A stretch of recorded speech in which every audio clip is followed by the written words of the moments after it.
Hello, we're back again, and this time we're going to talk about artificial intelligence and the criminal law.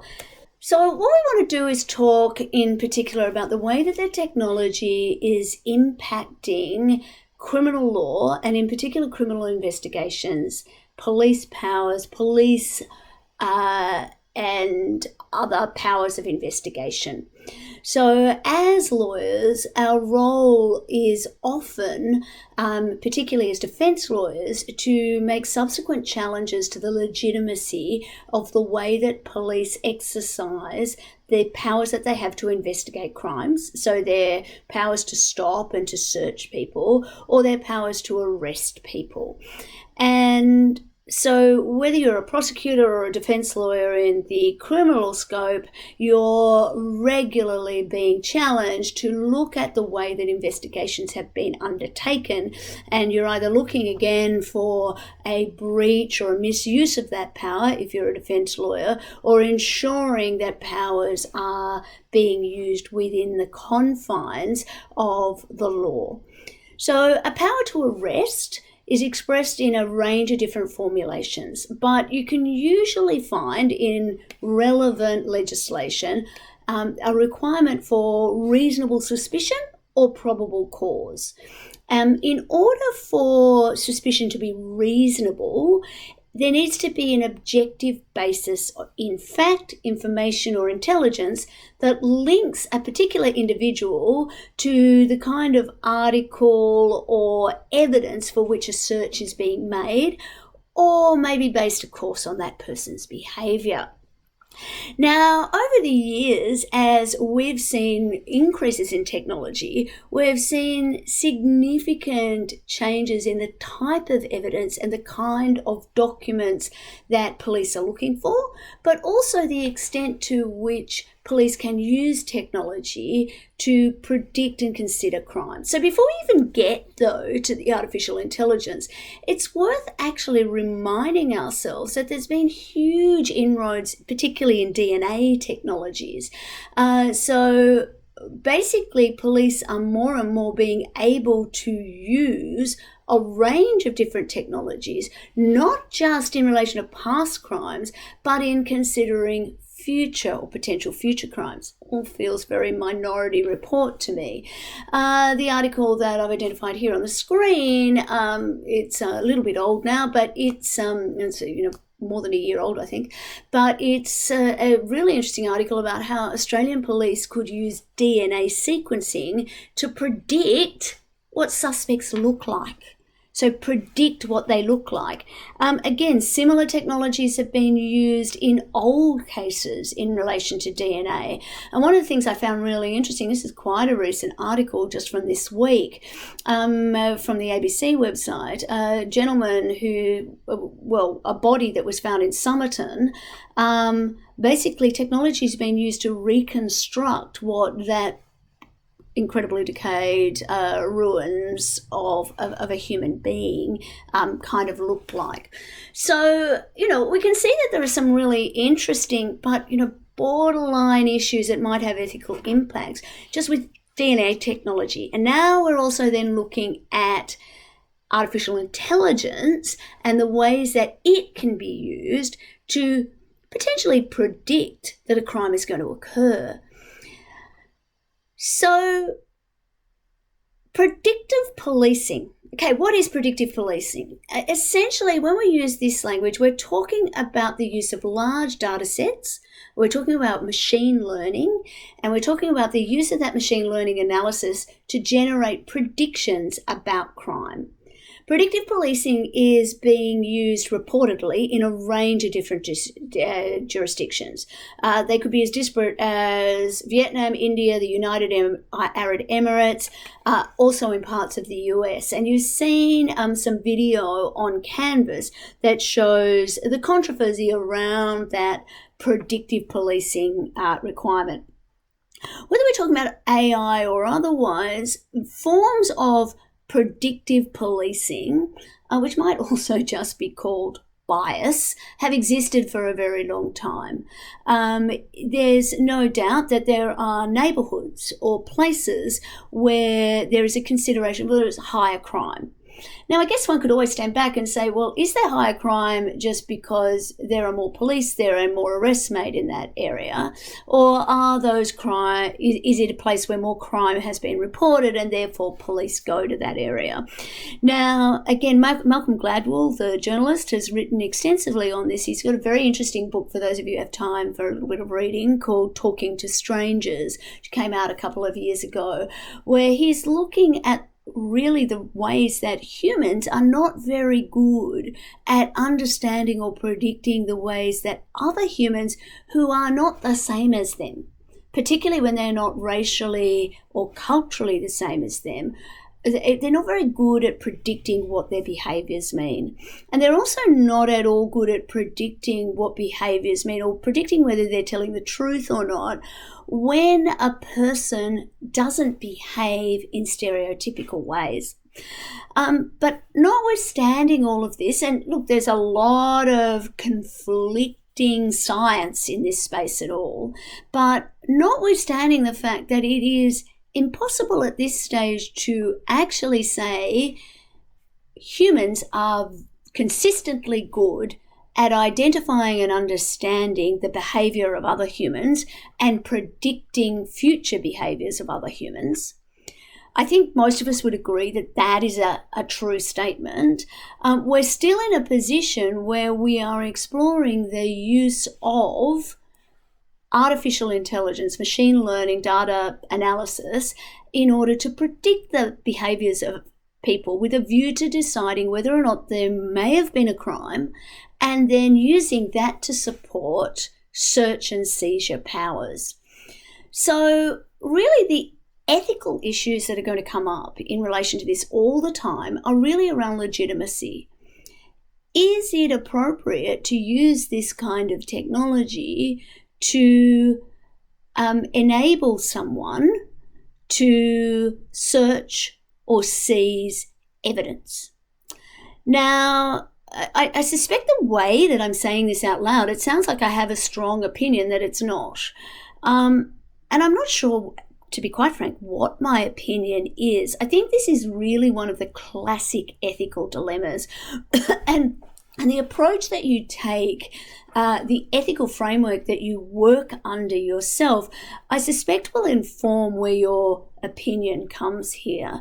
So a zealous advocate, for example, particularly a defence lawyer, will take the position that a person's privacy and a person's right to be innocent until proven guilty is paramount and more important than the potential for regular searching of humans in a particular situation that could do some good.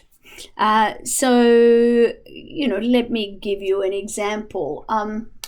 It's pretty much only at airports, and depending on how you feel about it, I guess maybe music festivals, that it's really appropriate for dogs to go around sniffing people's bags looking for drugs. Some would say the music festivals, that's not even an appropriate behaviour. And essentially in an airport, let's use an airport, let's not be too controversial. In an airport, the greater good is seen to be the protection of the general population from the import of drugs.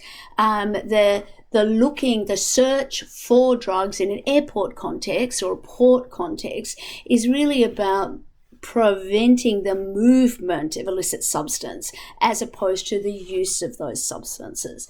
So regardless of where you sit on the scale, it may well be that you can see that, if we think about drug crime, more and more addiction is not the crime. From most people's point of view, we don't see addiction as the crime. We see the crime as facilitating that addiction and making illicit substance available. And so the context in which, we can, with our brains, predict that if somebody wants to bring an illicit drug into the country, they may do so via an airport. And the discomfort or the potential for somebody for their privacy to be impacted while they're going through an airport, it's not a surprise. People know what the rules are. It's an easy process, and we don't even really think about it. But it would be quite a different thing if just an algorithm decided that people on my street were more likely than most to be importing illicit drugs, and I get to wake up at 4 a.m. to a team of dogs sniffing my belongings in my house. Ridiculous example, I know, but there is a line at which we need to think about these things. So I guess that what we really are, the point of you reading this quite dense and difficult material is really to inform you about the requirements so you can start thinking about what the ethical implications are. One of the things that is, a couple more things on this slide. For those of you who are listening, have a look at the slides, but they're a little bit wordy, but I don't think you'll miss anything terribly if you're just listening. There have been 2 shifts in the development of predictive policing in recent years. Firstly, the shift from mapping property crimes to the mapping of crimes of violence. So going beyond where is it that property crimes occur to really understanding violent crime in a very different way. And also that shift towards individual risk. There's a quote on this slide. The heading on the slide is Big Data Policing, and the quote, it comes from Andrew Guthrie Ferguson. I think it's really quite interesting to think about the ways in which social media has been used, even before artificial intelligence is really being used, to identify the movements, in particular of gangs, but as evidence in criminal proceedings generally. And we should consider the extent to which it is appropriate or inappropriate to monitor a person's online behaviours looking for crime. I think that's quite an interesting question, particularly as many people now who have established their social networks really as children, we really need to think about the agency that they have in their decisions about what to share. I think this has been particularly interesting over recent years when we've been looking at the ways in which terrorist organisations have used social media to recruit and encourage certain members of certain communities, particularly very young members, to involve themselves in different behaviours. And we have all sorts of complexities around the legal issues here, because often the encouraging behaviour, the perpetrator behaviour, is happening in other countries.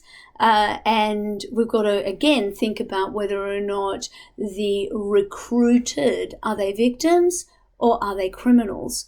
And again, the answer may well be different in different points.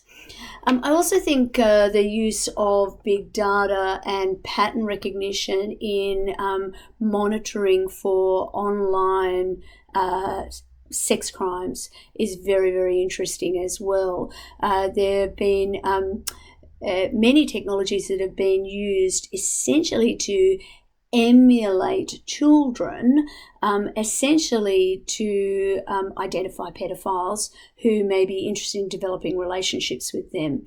And I find from an ethical point of view that's a really, really interesting question, because if we have a virtual human, a virtual child, is any crime actually committed if there is no actual child involved?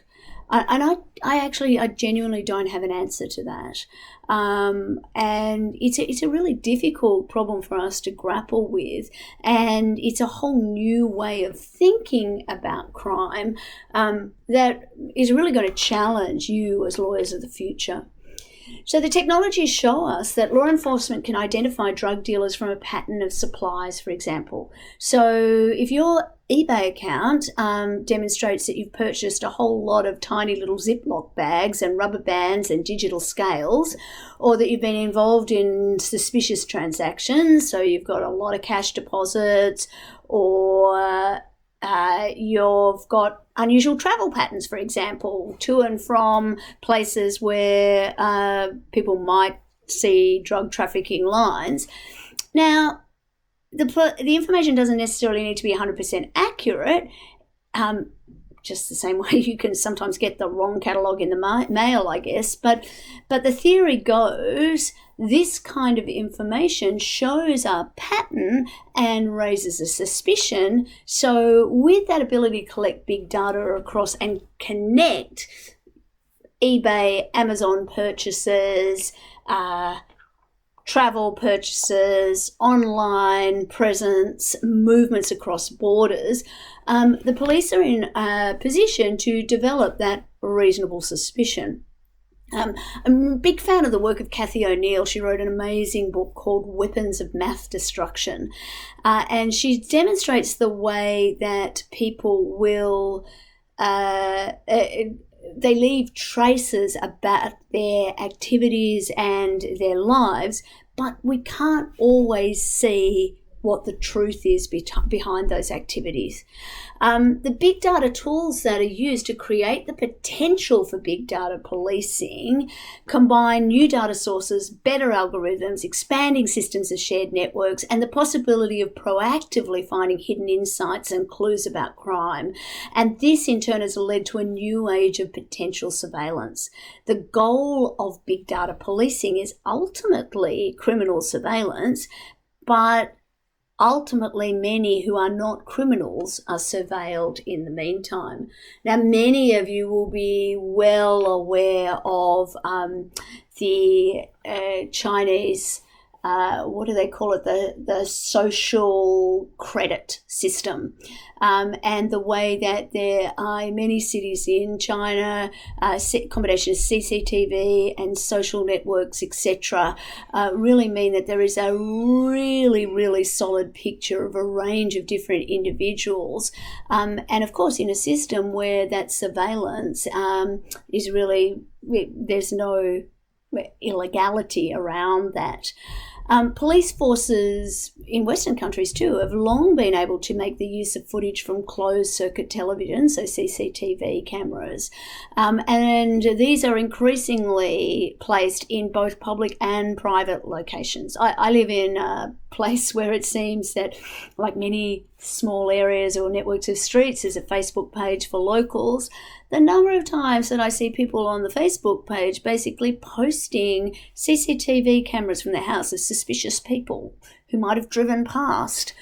Goodness, honestly, where I live, if you have, my son-in-law has a big bushy beard and is he's Indian, he's dark-skinned, and I'm pretty sure his photo comes up on that Facebook page regularly when he comes to visit. It does my head in.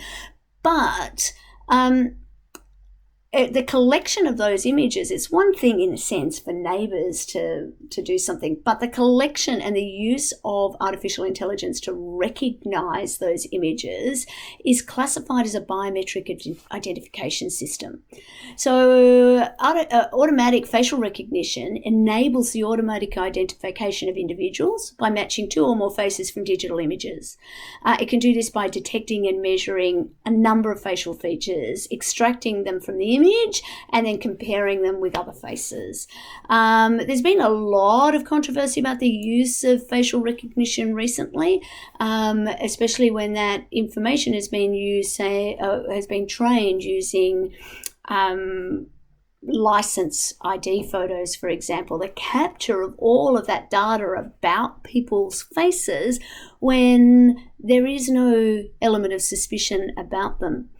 And clearly it's improving, but it's long been a very difficult area. In my commercial law practice, I acted for an early provider of facial recognition systems many years ago, late 90s, early 2000s. So very interesting and very powerful technology at the time. unfortunately was never overly successful. One of the things that I found very frustrating was that whenever they demoed it, and I would always volunteer to be in the demo, never could find me. Never. I honestly thought it was like, I'm an invisible woman, I'm getting older, I've got children, nobody wants to see me. I took it very personally. Actually, the reason it couldn't find me is because I am a white woman.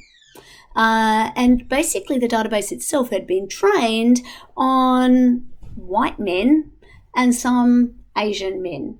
It's notoriously bad at finding black men and black women, even worse. And because essentially what happens is that the people who code use their own photographs as training initially, and then other people who look like them, it gets better and better at recognizing the things and the people it knows, and ultimately develops a kind of bias against the things and the people that it doesn't know. And we've seen that quite recently. So Google Images, something you probably use, it uses AFR, automatic facial recognition, to identify people in photos, and Facebook and other social media, Instagram does the same. Is this at Nolan legal? And the more you say yes it is or no it isn't, the more you help train their algorithms. Now, you can do that thing, I'm sure many of you have done that thing of looking, is this a muffin or a chihuahua? We can tell very quickly a muffin and a chihuahua are very, very different things. But we can also see why and how they look the same. Now, there was some terrible stuff a few years ago now where Google's algorithm was identifying black men as monkeys and chimpanzees. It's actually absolutely appalling. And it took them quite a while to really identify where their issues were. But worse than that, to actually see that that was an issue that mattered. So I think it's really important as lawyers that one of the things that we're doing, particularly when we're working in the criminal situation or criminal justice system, we need to be thinking about fairness, we need to be thinking about what the data is being used for and whether it's appropriate that that data is being kept or not. Massive stores of images of people or other biometric data that could be matched against something that they may or may not do in the future is, I think it really has some ethical issues that sit with it. So what is the role of the lawyer here? I think Matthias Spielkamp says it very well. Often we don't know enough about how artificial intelligence systems work to know whether they're fairer than humans would be on their own. In part, this is because the systems make choices on the basis of underlying assumptions that are not clear even to the system's designers. It's not necessarily possible to determine which algorithms are biased and which ones are not.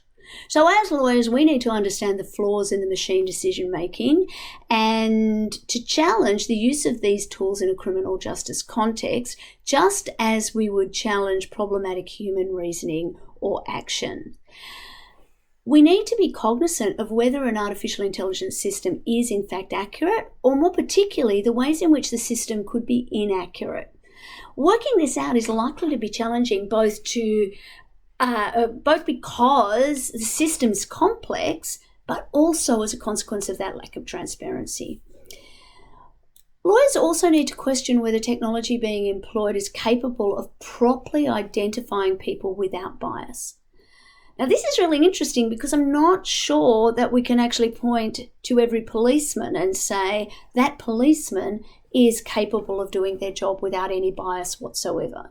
Bias is not necessarily a negative thing. It's a human condition. We have evolved cognitive biases as forms of shortcut that actually help us navigate the world.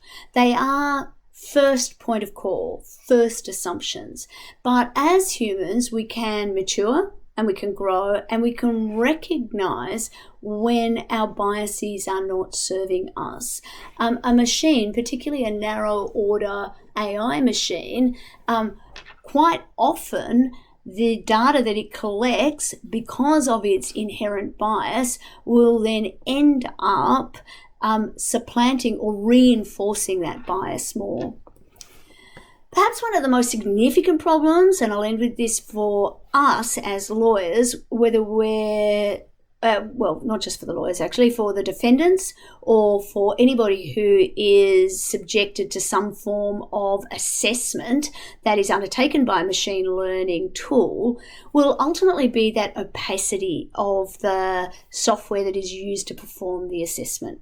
There's an ongoing debate about transparency, about interpretability, and about the appropriateness of being able to map out machine learning. Again, I think that this is really quite difficult. I keep coming back to this idea of the difference between flight and artificial flight. At the end of the day, intelligence is still intelligence. It is actually really hard for us to map out the complex ways in which humans make decisions. But we can't necessarily just stop and think that artificial intelligence somehow that we can make it transparent. But we do recognize that it is subject to bias that comes both from the way that it is coded and the way that it interprets and reinforces information, and we are not in a position to unpick that. So particularly those of you who end up in the criminal defense area, this is something you're going to really need to think about over and over again. You're really going to need to think about where you sit if you're a prosecutor with that juxtaposition or that balance between the potential for identifying and solving crime on the one hand, but the incredible potential breach or invasion of privacy that could sit on the other hand as these systems work going forward. So again, and I'll just remind you as we finish, there are different ethical frameworks through which you might unpick and identify what is most important to you in understanding these things. And the more that you actually start using these different lenses and seeing how they might be different, the better you will be ultimately at structuring and forming arguments about what is and what isn't appropriate. I'll leave you here with this one for now. Thanks for your time and attention. And as always, if you have any comments, questions, frustrations, or even compliments, leave them in the discussion area and bring them to your tunes. Cheers.